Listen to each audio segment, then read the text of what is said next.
My entire life, my parents ignored me. They treated me like a servant, and then they tried to dump my useless brother into my apartment to trap me forever. The way I fought back ended everything for good, and they'll never forgive me. Hey, Reddit. Did you ever grow up in a family where you were basically invisible unless someone needed the trash taken out? Yeah, that was me. Matthew. 22, male, the youngest kid. Never the star, never the problem child, just the one everyone expected to be fine. Years later, when I'd finally built a life for myself, my parents suddenly decided I was the responsible one and tried to pull me back into their circus. Let's just say it didn't go the way they planned. Growing up in my house was like living in a circus where every single act was about somebody else. My brother Peter was the star athlete who blew out his knee, and suddenly every dinner conversation was about his comeback or his physical therapy. My sister Kylie was the troubled one with a permanent subscription to therapists and clinics. Noah, the middle child, played the dyslexia card, so it was all meetings with teachers, tutors, and crying over homework at the kitchen table. And then there was me. Not the star. Not the broken one. Not the special case. Just the extra. The normal one, as my parents loved to call me whenever I dared to ask why nobody noticed me. I'll never forget it. I was probably 10 years old, and I straight up asked my mom why nobody ever came to my basketball games. She didn't even look up from shoving insurance papers into a folder. She just said, "You're the normal one. We've already got enough on our hands." Translation, you don't matter right now. Maybe never. From that moment on, I understood my role. Background noise. Useful only when something needed doing. If Peter needed ice packs, guess who was told to go get them? If Kylie had another meltdown, guess who had to stay quiet so mom could focus? And if Noah forgot his homework folder for the 15th time, guess who got sent running it over to school? Spoiler, not my parents. Me. My dad, Robert, had this talent for only speaking to me in commands. Take out the trash. Mow the lawn. Fix the router. Grab me a drink. I was like the unpaid handyman and errand boy rolled into one. If I ever dared point out that maybe they only talked to me when they needed something, he'd hit me with the classic, "You should be grateful you're normal. You don't know how easy you have it compared to your siblings." Oh yeah, my bad, Dad. Thanks for the privilege of invisibility. I tested them sometimes, just to see how little I mattered. I'd stay out riding my bike until it was pitch black outside. No calls. No texts. No search party. I'd skip dinner and go straight to my room. Nobody knocked.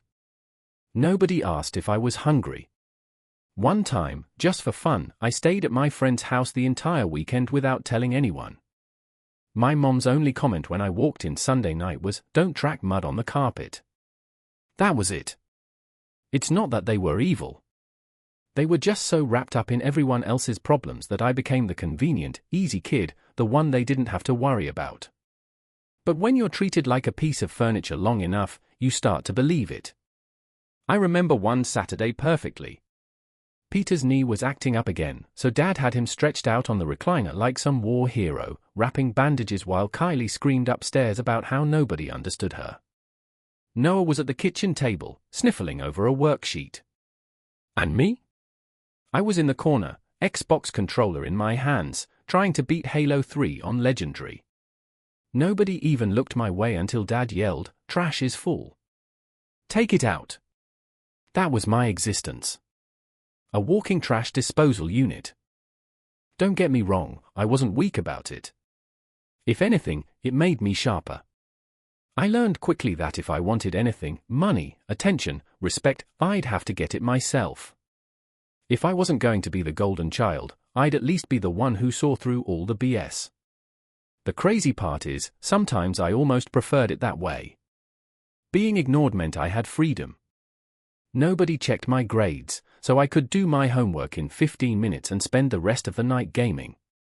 Nobody asked where I was going, so I could bike across town to the park and shoot hoops until midnight. The neglect wasn't loud. It was quiet. The kind that sneaks up on you. Like when you realize you're the only kid who never had a family photo taken at their sports game. Or when your parents can recite Kylie's entire therapy schedule but can't remember your teacher's name. I stopped trying after a while. There was no point in showing them a test I aced. No point inviting them to a game. Why bother? They'd just shrug and tell me to be thankful I was normal. So instead, I leaned into it. I became the sarcastic kid who laughed things off, the one who didn't need anyone's approval.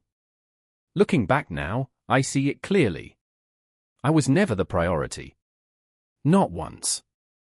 Not when I was 9. Not when I was 15. Not ever.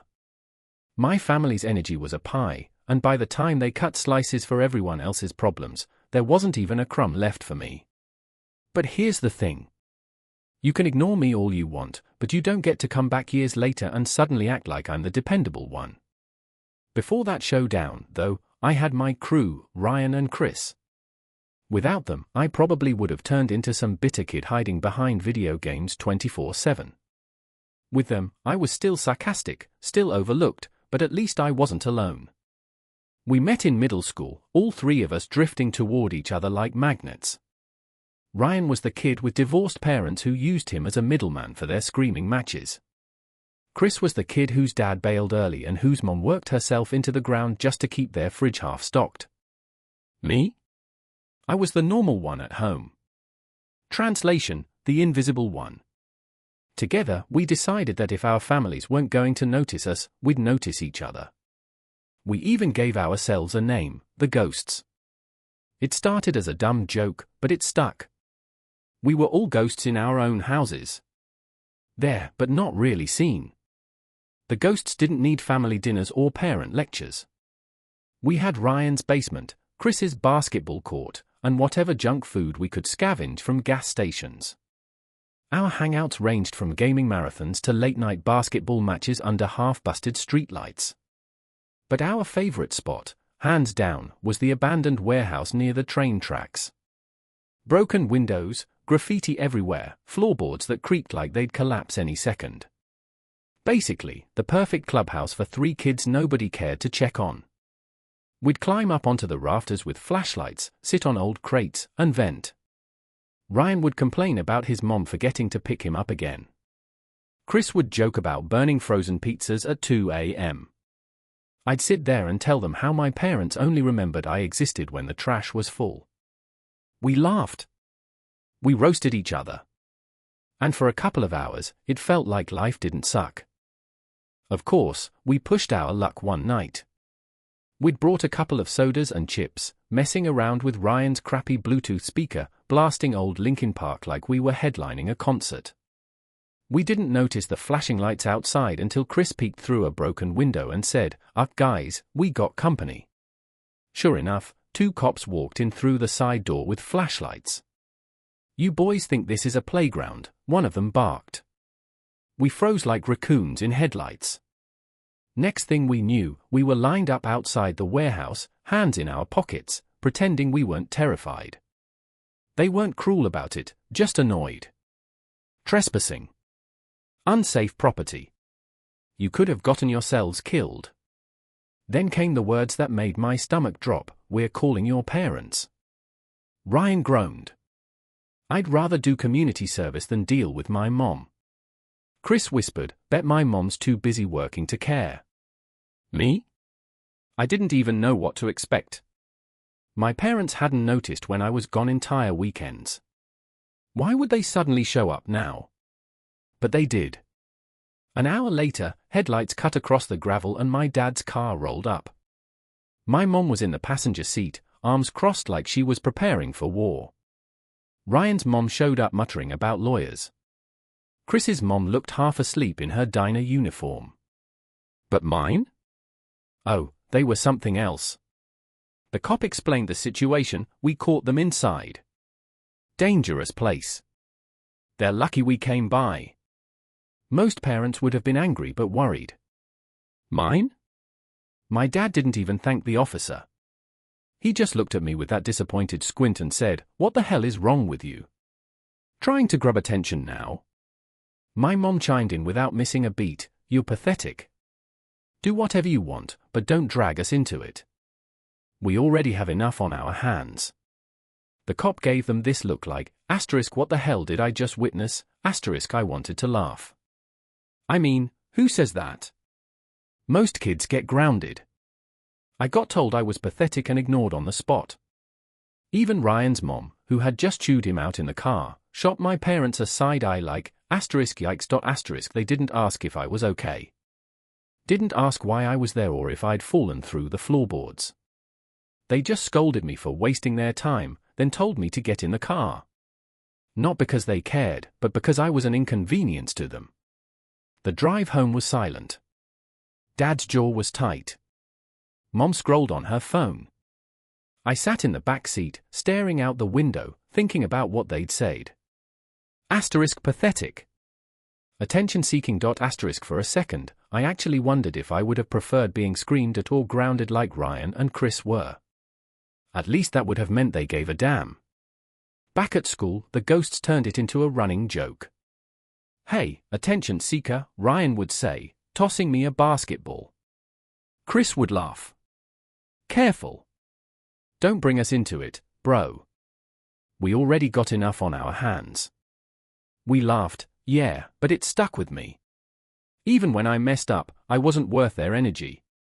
That night was when I fully accepted what I'd suspected for years. I could set myself on fire in front of them, and they'd just complain about the smoke.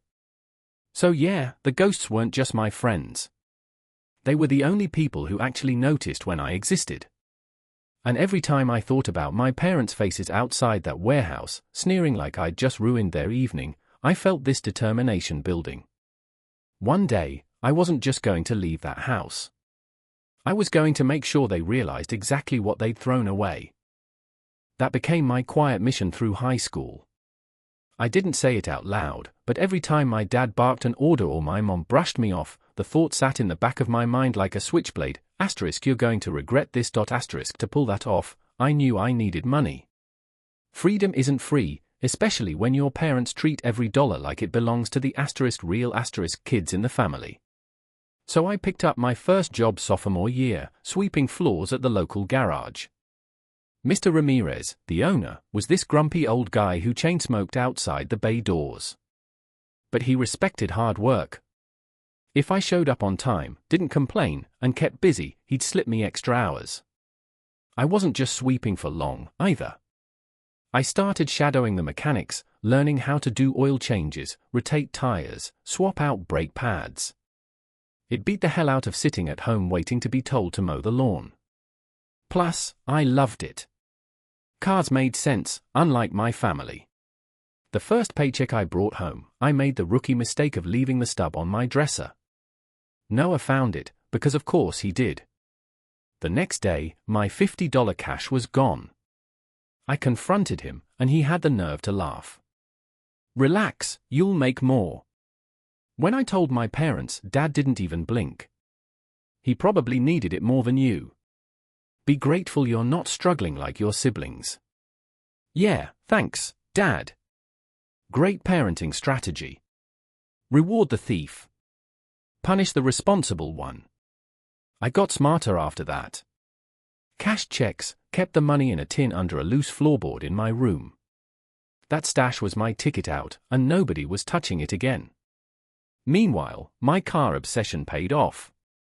By junior year, I had enough saved to buy my first ride, a beat-up '98 Honda Civic with peeling paint and a dented bumper. Most people would have laughed at it, but to me, it was freedom on 4 wheels. I'd spent months changing oil and scrubbing grease just to afford it. And when I handed over the cash, I felt like a king. Of course, my parents immediately ruined the moment. The day I parked it in the driveway, Dad looked at it like it was already his. Good. Now you can start running errands. Take your mom to the store tomorrow.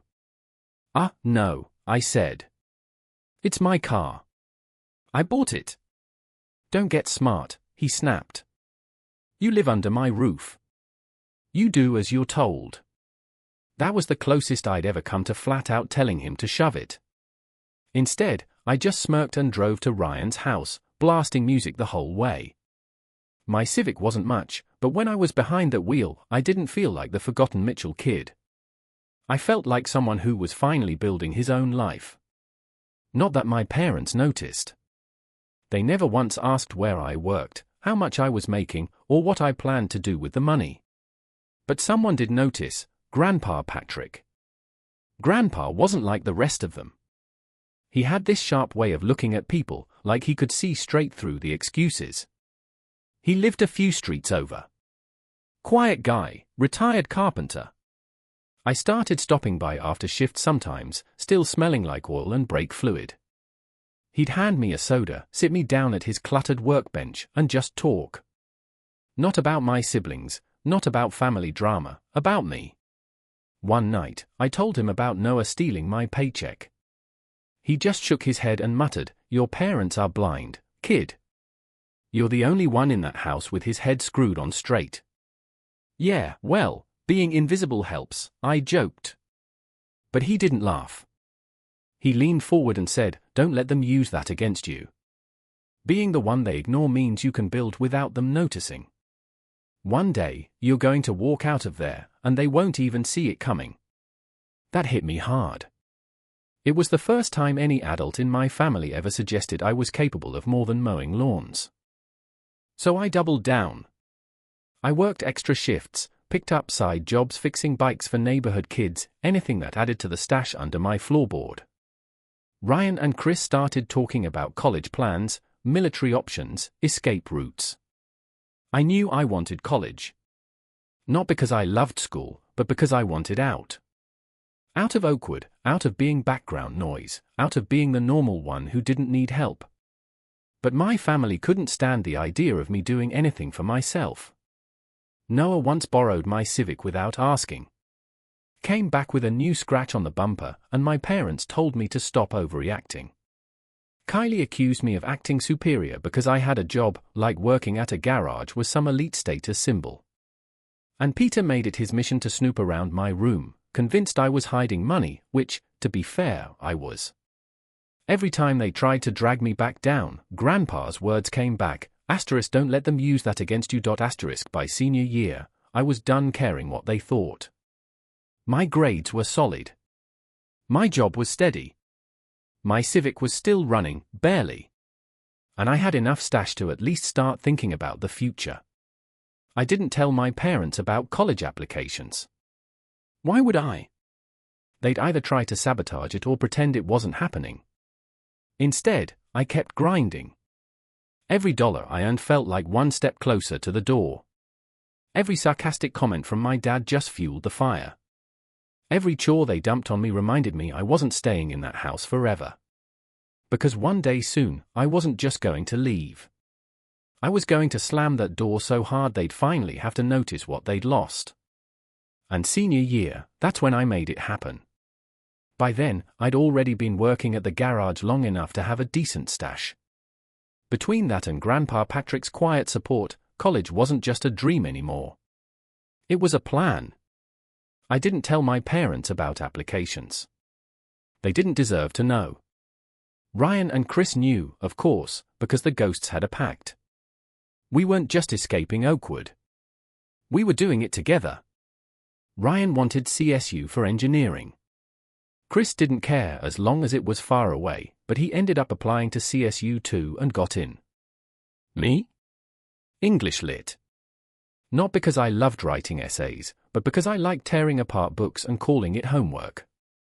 Plus, CSU was far enough to feel like freedom but still within range for Grandpa Patrick to check in every so often. When the acceptance letter came, I didn't tell a soul in my family. I just tucked it into my desk drawer with my paycheck stubs. The less they knew, the less they could screw up, and they would have screwed it up. Case in point, one night at dinner, me eating in silence while Peter whined about his knee and Kylie ranted about how life was unfair, Dad looked at me and said, "So, you'll be starting at community college in the fall, right? Saves money." I almost laughed.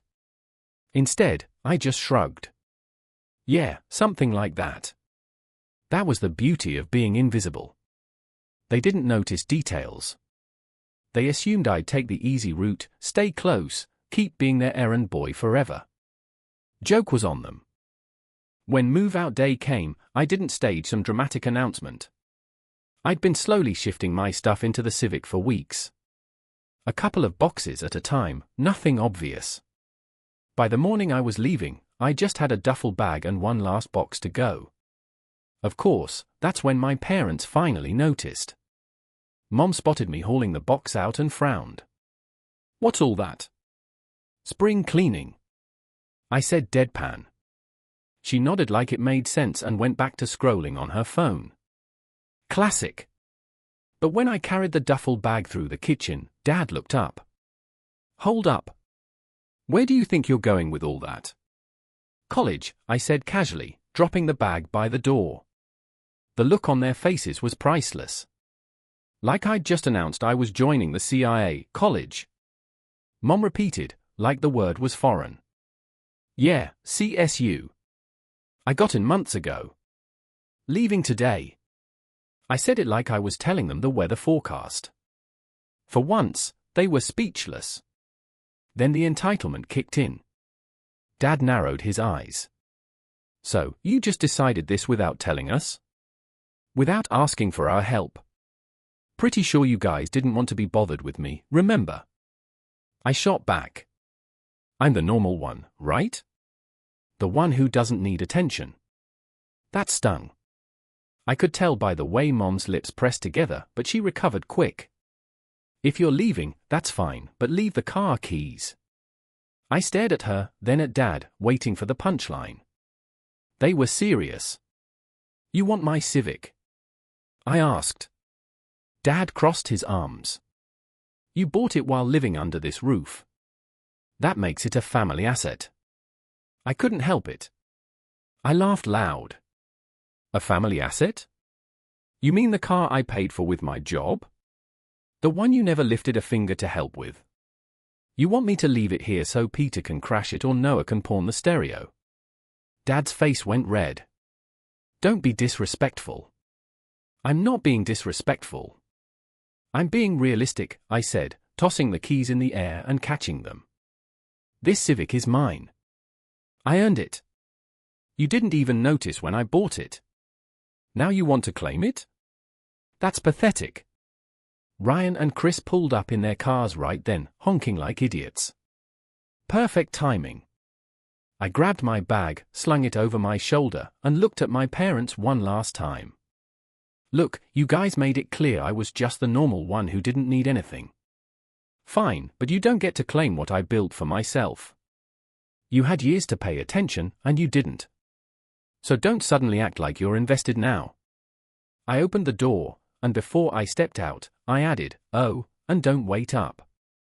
I'm not coming back."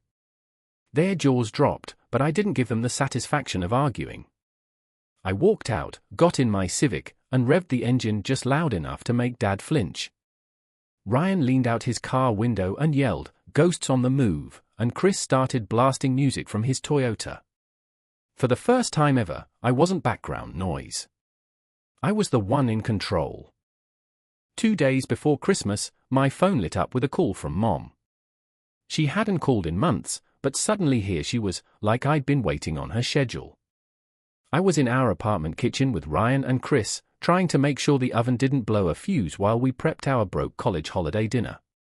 The whole place smelled like garlic powder and burned rolls, but it felt more like family than anything back home. I picked up, half expecting it to be a wrong number. "What time are you coming home?" Mom asked flatly, like we'd been coordinating this whole thing for weeks. "I need to know how much food to make." "Home for what?" I said, even though I already knew. "Christmas dinner, obviously." I leaned back in my chair and laughed. "Yeah, not happening. I've already got plans here." There was silence.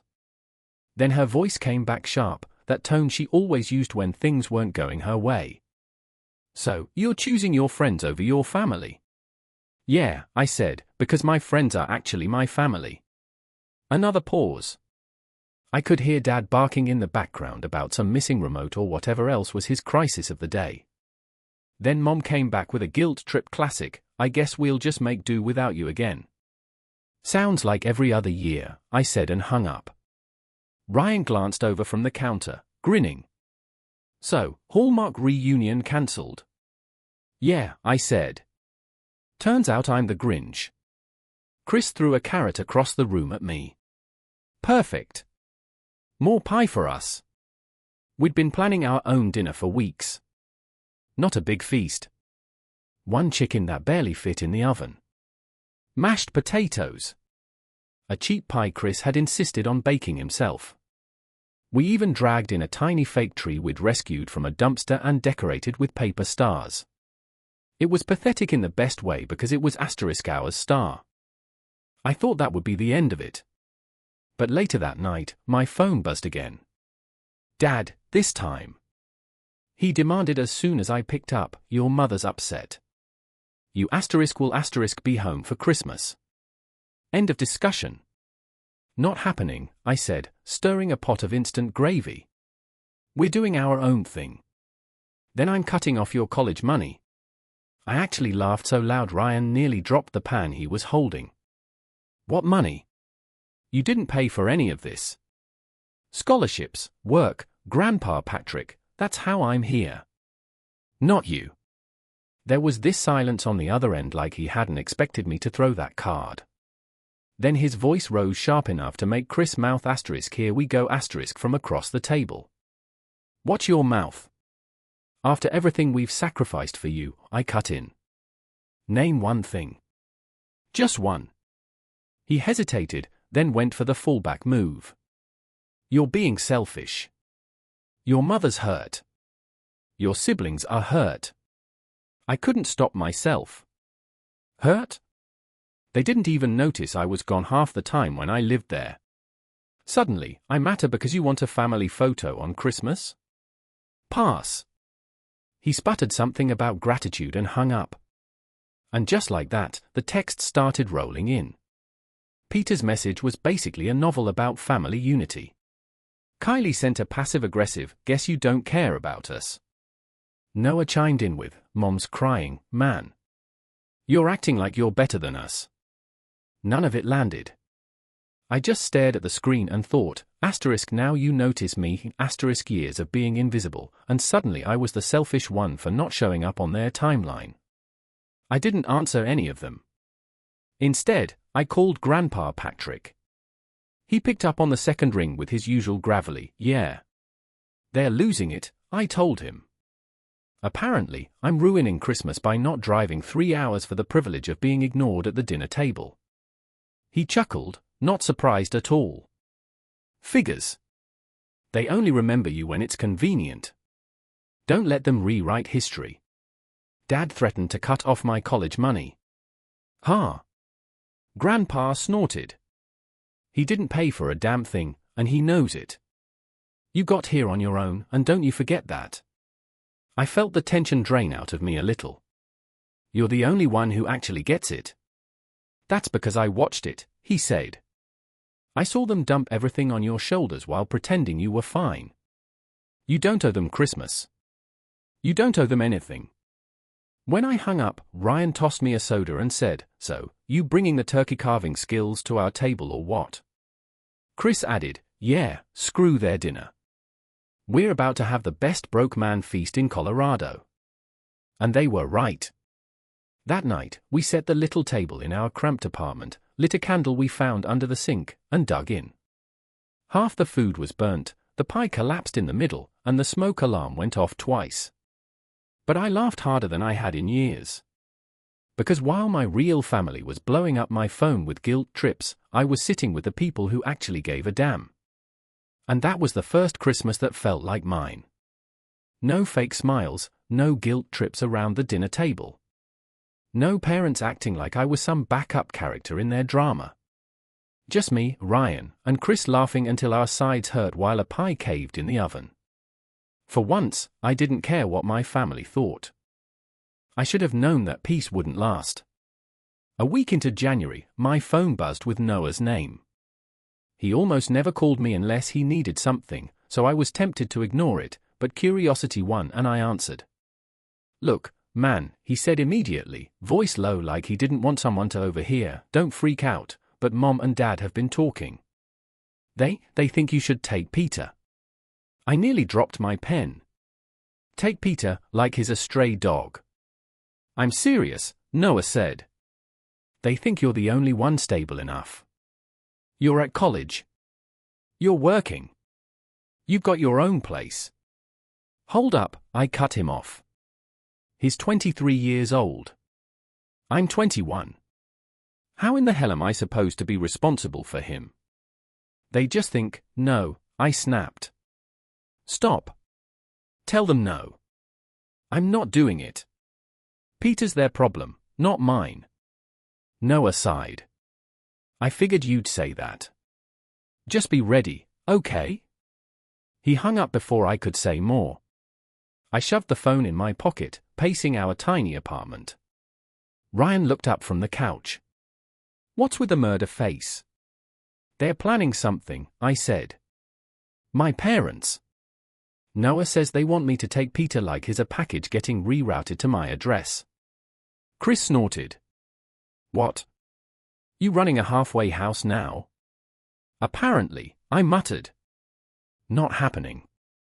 I thought Noah was being dramatic until I came home the next night. The second I opened the door, I knew something was wrong. Bags piled by the couch. Ryan cracked the door thinking it was me, and my parents shouldered right past him like they owned the lease. And there in the middle of my living room sat Peter, controller in hand, already halfway through a game of Madden on my Xbox. What the hell is this? I asked. He glanced up like I was interrupting him. Mom and Dad dropped me off. Said you'd help out for a while, just until I get back on my feet. I looked around, trying to process it. They hadn't asked. They hadn't called. They'd literally hauled Peter over like he was furniture they didn't want in their house anymore. You're kidding me, I said. He shrugged. Relax, bro. It's temporary. Temporary. That word burned. I knew my parents. Nothing was ever temporary when it came to them dumping responsibility. I grabbed my phone and called Mom. She answered on the first ring, her voice fake sweet. Hi, honey. So glad you found Peter. Isn't this easier? Easier for who? I snapped. You can't just move my brother into my apartment without asking me. Bulldozing past my roommate doesn't count. You're the responsible one, she said, like that solved everything. Peter needs stability. We can't handle him and his medical needs forever. You're in the best position to help. They called it medical needs star. What they really meant was his knees still needed physical therapy and the stack of bills he refused to pay himself. You've got to be joking, I said. He's older than me. He's an adult. Why is this suddenly my job?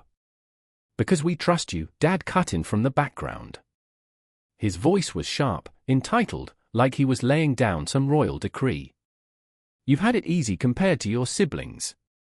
It's your turn to step up for this family. I laughed, but it wasn't a happy laugh. Easy? You mean invisible, ignored, treated like free labor every time the trash needed taking out? That's what you call easy. You don't understand sacrifice, Dad barked. We've carried this family for years. The least you can do is take responsibility for your brother. No, I said flatly. You don't get to ignore me my whole life, then dump Peter on me because I turned out normal in spite of you. I'm not your safety net. I'm not your backup plan. Mom tried the guilt card next. So, you're just going to abandon your family? Peter needs you. We need you. You abandoned me a long time ago, I said. All I'm doing now is refusing to play along. I hung up before they could say more. Peter paused his game, frowning. That was harsh, man. They just want what's best for me. I turned on him, pointing to the door. And what's best for me is not babysitting a 23-year-old who still thinks playing Xbox is rehab. Pack your stuff. You're not staying here. His jaw dropped. You can't be serious. Dead serious, I said. You've had years to figure out life. I'm not sacrificing mine because you're comfortable being useless. Ryan and Chris, who had been watching from the kitchen, were wide-eyed. Ryan finally spoke. Guess it's eviction day, ho. Peter tried to argue, but I didn't budge. I stood there until he finally muttered under his breath, shoved clothes back into his duffel, and stormed out. He called Mom the second he hit the parking lot. I could hear her screeching through the phone before he even shut the door behind him. My phone buzzed non-stop for the next hour. Texts, calls, voicemails. Mom demanding explanations. Dad threatening me with consequences. Kylie telling me I'd betrayed the family. Noah telling me I should have just gone along with it to keep the peace. I didn't answer a single one. Instead, I sat down on the couch Peter had just vacated, kicked my feet up, and grabbed the controller. Guess it's my Xbox again, I said. Ryan smirked. Cold. I like it. Chris laughed. Bro just evicted his own brother like a landlord. Not evicted, I said. Freed myself. Big difference. And for the first time, I realized something. They weren't just trying to guilt-trip me anymore. They were trying to trap me, tie me down with responsibility that was never mine. But I wasn't the background noise kid anymore. I was the one calling the shots. And I wasn't letting them write me into their script again. I figured after kicking Peter out, my parents would back off. Maybe stew in silence for a while. Nope. If anything, it cranked them up another notch. The texts rolled in non-stop. Dad sent long paragraphs about family honor like we were medieval knights. Mom tried guilt-laced lines like, I didn't raise you to be this heartless. Kylie chimed in with her favorite, one day you'll regret turning your back on us. Noah just sent a single line, you made things worse, man. I ignored every single one. Then a week later, the knock came. I opened the door expecting Ryan or Chris, maybe even the landlord. Instead, it was Mom standing there in her winter coat, eyes red, but not from crying. More like she'd been rehearsing. She brushed past me into the living room without asking. We need to talk, she said, sitting on the couch like she owned it. I shut the door, leaned against it, arms crossed. You have 5 minutes. Her lips tightened, but she pressed on. Your father's health isn't what it used to be. His heart's getting worse. The doctors say stress is dangerous for him. We can't keep handling everything alone. Peter needs someone reliable. You're the only one who can step up. There it was again, the same script polished up with more guilt. No, I said flatly. She blinked like she hadn't heard me. Excuse me? No, I repeated. Not my job, not my responsibility, not happening. Her face crumpled, then twisted into anger. So, you're just going to abandon your family? I walked over to the door and opened it. No, you abandoned me years ago. I'm just finally walking away. That's when the mask came off. She shot to her feet, voice sharp enough to rattle the picture frame on the wall. You ungrateful little brat. We sacrificed everything for you. Food, money, time. We gave you a roof, and this is how you repay us. I couldn't help but laugh. A roof? Please? You didn't even notice when I wasn't under it. I could have been living in Ryan's basement for all you cared. You only started remembering me when you needed a babysitter for Peter. Her jaw worked like she wanted to snap back, but the words wouldn't come. I stepped closer, lowering my voice. Here's the truth.